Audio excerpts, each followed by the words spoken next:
Hi friends, எல்லோரும் எப்படி இருக்கிறீங்க? நீங்கள் நல்லா இருப்பீங்கன்னு நினைக்கிறேன். இன்றைக்கி மத்தியானம் லஞ்சுக்கு கோஸ் பொரியல் செய்யலான்ட்டு ஆஃப் கோஸ் எடுத்து வச்சுக்கிறேன். அதுக்கு பைத்தம்பருப்பு ஊற வச்சுருக்கிறேன். கொஞ்சமாக ஒரு கைப்பிடி அளவு கூட கம்மி பருப்பு எடுத்து ஊற வச்சுருக்கிறேன். அது எப்படி செய்யலான்னு பார்த்துக்கலாம் வாங்க. அதுக்கு ஒரு வானல் வச்சுட்டு அந்த வானல் சூடானதுமே நம்ம ஊற வச்ச பைத்தம்பருப்பு இருக்குங்களா, அது முழுசுமாக சேர்த்துக்கலாம். எல்லாத்தையும் எடுத்து இந்த பாத்திரத்தில் சேர்த்து வேக வைக்கலாங்க வானலில்.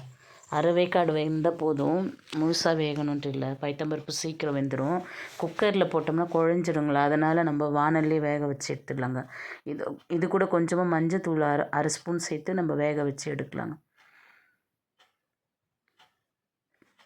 இப்போது தட்டு போட்டு இதை மூடி வச்சிடலாங்க. இது வேகட்டும். அதுக்குள்ளே கோஸ் கட் பண்ணின்னு வந்துட்டேன்.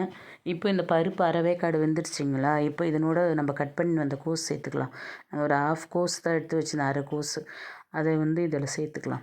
சேர்த்து இது சும்மா இது அந்த எப்படி சொல்கிறது, சாஃப்டாகும் இல்லைங்களா கோஸ், அந்த அளவுக்கு வந்தால் போதும். ரொம்ப வேகணுன்ட்டு இல்லை, ஒரு சாஃப்டாக உடையிற மாதிரி இருக்கும் பாருங்கள், அந்த மாதிரி இருந்தால் போதும். அந்த அளவுக்கு வேக வச்சுக்கலாம். ஒரு 2 மினிட்ஸ் இல்லை 3 மினிட்ஸ் தான் ஆகுங்களே கோஸ் வேகத்துக்கு. இப்போ மிக்ஸ் பண்ணி கொடுத்துடலாம் அந்த சுடு தண்ணியிலே, அது அப்படியே வெந்துடும்.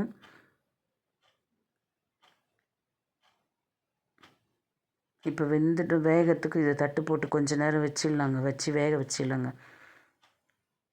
அவ்வளோதான், மிக்ஸ் பண்ணிட்டோங்களா. இப்போ இதை வேக வச்சிட்டோம். இது நல்லா வெந்துடுச்சு. வெந்த பிறகு எடுத்து காட்டுறேன் பாருங்கள். இப்போ நல்லா வெந்து வந்துடுச்சிங்களா. இப்போ இந்த கோஸில் இருக்கிற தண்ணி இதை வடிச்சிக்கலாம். பருப்புலேயும் கோஸில் இருக்கிற தண்ணி வடித்து எடுத்துக்கலாம் ஒரு பாத்திரத்தில்.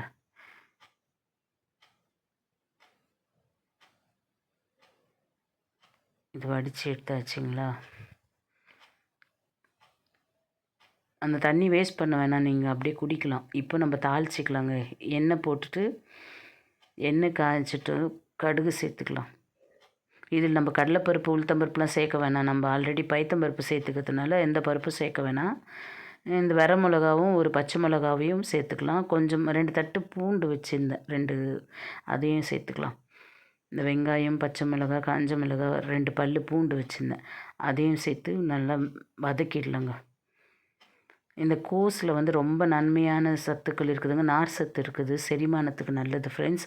அது மட்டும் இல்லாமல் வெயிட் லாஸ் பண்ணுறவங்க இந்த கோஸ் பொரியல் சாப்பிட்லாம். எலும்பு நல்ல வலுப்பெறும் இந்த கோஸ் பொரியல் சாப்பிட்டோம்னா. இது வயசானவங்கலேருந்து குழந்தைங்கலேருந்து எல்லோரும் சாப்பிட்ணும். உடம்புக்கு அவ்வளோ நன்மை இருக்குதுங்க. அதனால் இந்த வீட்டில் இந்த கோஸ் பொரியல் வேறு மாதிரி கோஸ் கூட்டாகவும் பொரியலாகவும் செஞ்சு கொடுங்க. உப்பு சேர்த்துக்கினேன் நான் இப்போவே. பொரியலுக்கு தகுந்த உப்பு சேர்த்து நல்லா வதக்கி விடலாம். வெயிட் லாஸ் பண்ணணும்னு நினைக்கிறவங்க இந்த கோஸ் ஜாஸ்தி சாப்பிடுங்க. வாரத்துக்கு 2 டைம் இல்லை 1 டைமாக சாப்பிடுங்க. இப்போ நான் வடித்து வச்சு இந்த கோஸு இந்த பைத்தம்பருப்பு சேர்த்து மிக்ஸ் பண்ணிக்கிறேங்க. ரொம்ப சிம்பிள், டேஸ்ட்டாக இருக்கும் ஃப்ரெண்ட்ஸ். நம்ம ஜாஸ்தி மெனக்கெட வேணாம். இந்த பருப்பும் கோஸை வெந்துட்டால் தாளிச்சிக்கிற வேண்டிய வேலை தான். சாம்பார் சாதத்துக்கும் ரச சாதத்துக்கும் ரொம்ப நல்லா இருக்குங்க. செஞ்சு பாருங்கள். இந்த மாதிரி உதிர் உதிராக இருக்கும். இப்போ நான் தேங்காய் ஒரு 4 பீஸ் கட் பண்ணி வச்சுருக்கிறேன். அதை மிக்சியில் அரைச்சின்னு வந்துடுறேங்க. இந்த பாருங்கள், தேங்காய் அரைச்சின்னு.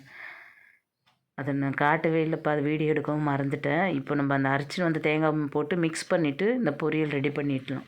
அவ்வளோதாங்க. ரொம்ப சிம்பிள், ரொம்ப ஹெல்த்தியான ரெசிபி. செஞ்சு பாருங்கள் ஃப்ரெண்ட்ஸ். நம்ம சேனல் தொடர்ந்து சப்போர்ட் பண்ணுங்கள். இந்த மாதிரி வீடியோஸ் வரும். Bye friends. வேறு ஒரு வீடியோவில் பார்க்குறேன். சப்ஸ்கிரைப் பண்ண மறக்காதீங்க.